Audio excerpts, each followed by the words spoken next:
The Cadillac CT6. This is Cadillac's flagship luxury sedan vehicle. Now the fun fact about the CT6 is that this is Cadillac's first full-size rear-wheel drive vehicle ever since 1996 when it debuted with the Cadillac Fleetwood. And just in case you guys forgot what the Fleetwood was, it was that long Cadillac that came out in the mid-90s, which was normally seen driven by some retired guy wearing a Hawaiian shirt. Especially if you lived in Florida, you saw these things everywhere. The new Fleetwood transports 6 people in luxury and style. So this car does serve as the successor to the GM Zeta platform. And if you're unfamiliar with the Zeta platform, you guys might know as the older revamped Camaro, the Caprice, I believe it's a Pontiac G8. Those were all the Zeta platform type cars. Couple features you got here with the infotainment display. Typical standard GM layout, despite being Cadillac Q. Weather, your radio, your Bluetooth settings, and all that fun stuff on Star. This car does come equipped with Apple Play and Android Play. You simply just hook up your cell phone and connect it to one of these 2 USB ports over here, and your car automatically connects.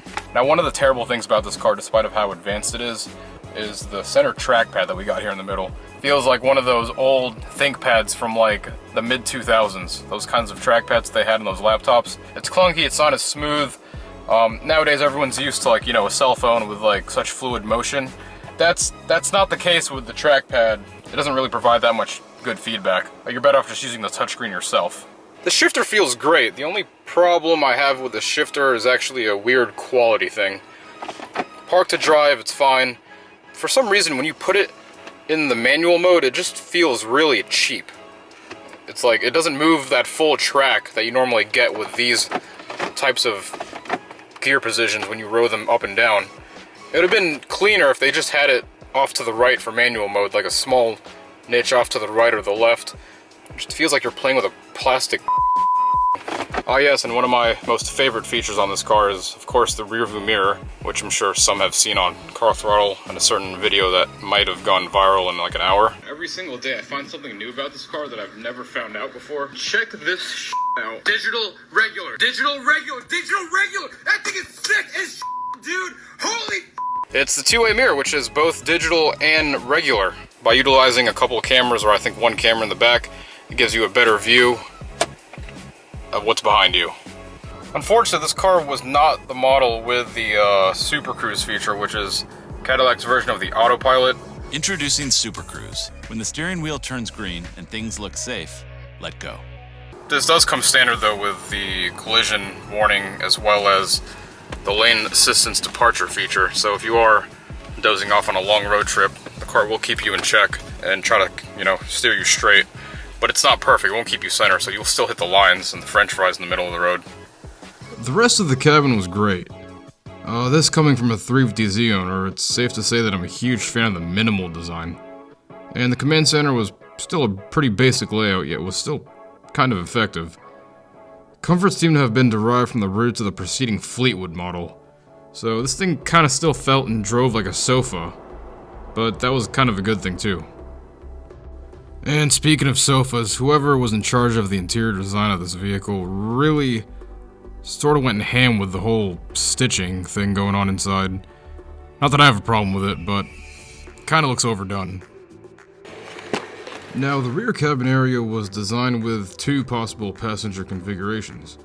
You've got a standard 3-person fit, or if you're feeling a little on the greedy side, there's an option for a fold-down center console which takes up the center space. The center console in the rear isn't exactly the most spacious storage unit that you can have. It's got enough room for a few pens and probably an iPad. And of course you got your standard double cup holders on both sides as well. And I thought this was a pretty nifty feature. So located in the front of the center seat, you got 4 convenient charge ports, all of which include 2 USB ports, an actual outlet, and a 12-volt aux outlet. The only issue with sitting in the middle seat is it kind of isn't too comfortable, especially with this transmission tunnel right in the middle. It's not really something that you can avoid if you do have a rear-wheel drive type car.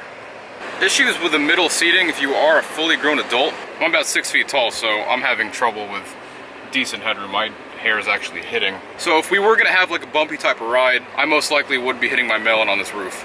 Additional features in the rear also include center rear AC vents, a small storage cubby, passenger sunroof and rear sunshade controls, and 3-tier heated seat controls. So the CT6 I'm using in today's video comes equipped with GM's 3.6 LGX V6 engine. It's a familiar power plant that's also used in the ATS-CTS siblings, as well as the V6 Camaro. Cruising at 80 miles an hour with cruise control on. It looks like my active miles per gallon is reading about 24 miles to the gallon, fluctuating in and out. And this car does feature cylinder deactivation technology, so I am running on all 6 cylinders right now, which makes sense. I am on the highway, going at a pretty decent speed, so it will have to use all that usable power. I'm not sure if the cylinder deactivation technology is available in the other models. I'm sure it is in the other V6, which is the 3-liter twin-turbo model with about 400 horsepower. This is the 3.6-liter from the Camaro, which is about 334 horsepower. And then the other option for the CT6 is the inline 4 turbo, which is, I believe, 265 horsepower. So this is the mid-range option for the engine.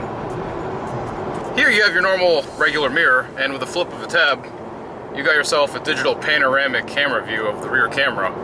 That's a very nifty feature, and I thought that thing was actually pretty cool. Discovered that on accident. And as I pass that car with the trailer, you can see just how wide of an angle you get. It's a pretty nice field of view. You pair that along with the visibility that you have in the interior, then you got a pretty good safety measure in terms of visibility, which is kind of interesting because these rear view mirrors are kind of weirdly angled and shaped, which I wasn't really a huge fan of. Sometimes it's kind of hard to see your surroundings. This is pretty traumatic. Got a trauma hawk landing right on the side of the highway. Looks like there's been some sort of crazy accident going on. Holy shit, dude. Look at that. This fucking truck just got in the way. Perfect timing. Yep, got the helicopter in the middle of the road. Freaking Optimus Prime blocked me in.